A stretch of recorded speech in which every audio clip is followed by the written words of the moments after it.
wonders why every chick he dates never reciprocates, and the weather precipitates wherever he situates. Sitting, facing the wall, counting down the minutes. His favorite poem in his wallet and a permanent grimace. Walking the block telling hood rats, nah, you don't look fat. Later that got took back when he realized he was so good at telling people exactly what they wanted to hear. Only a matter of time before the skill was commandeered. Running in fear, racing the wind, hopping the fence. The rush, he was taking it in, and he stopped on a bench, remembering how he went from BBs to cloves to zest to catching his breath, doing the 50-yard dash in 2.4 seconds less. He starts to second guess his past and picks up a rock, threw it at the sky, and sure enough it stuck. The next thing that happened was a sickening thought, the utter manifestation of what exactly toughens luck. The sky was his ceiling, the rock was his soul. He looked around the room and almost lost control. At the top of his lungs, he cursed this impossible goal, rolled about on the floor and found a hole. Found a hole 8.5 by 11, the extent of the dimensions couldn't quite fit, but used pens and pencils to extend them. The entrance was welcoming,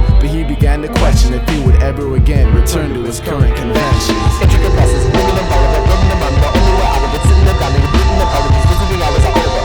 Intricate process, bringing them all of it, bringing them under, only way out of it, sitting there grinding, written apologies, visiting hours are over. Intricate process, bringing them all of it, bringing them under, only way out of it, sitting there grinding, written apologies, visiting hours are over. Intricate process, bringing them all of it, bringing them under, only way out of it, sitting there grinding, written apologies, visiting hours are over. Intricate process, visiting hours are over. Sink a little deeper.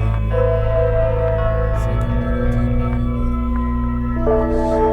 The small things he'd write were his calling in life. It had him crawling to light and made his walls sing at night. His words painted a portrait of obstacle courses. His brain began to orbit supernatural forces. His soul was a shipwreck, deeper than most, and the hole was a fishnet, a keeper of hope. See, as he left us all behind for an endeavor with words, a reason he couldn't find that he would ever return. Nah, he was never concerned with water that wouldn't burn. As an author of birth and a father of verse, he learned to open a gate to a golden estate, and he was holding his fate over an ocean of snakes. Got hooked, chosen as bait, he put his right mind in, he put his right mind out, where an explosion awaits. The ink was his blanket, the meal at the banquet, the world he had created and the potion he drank.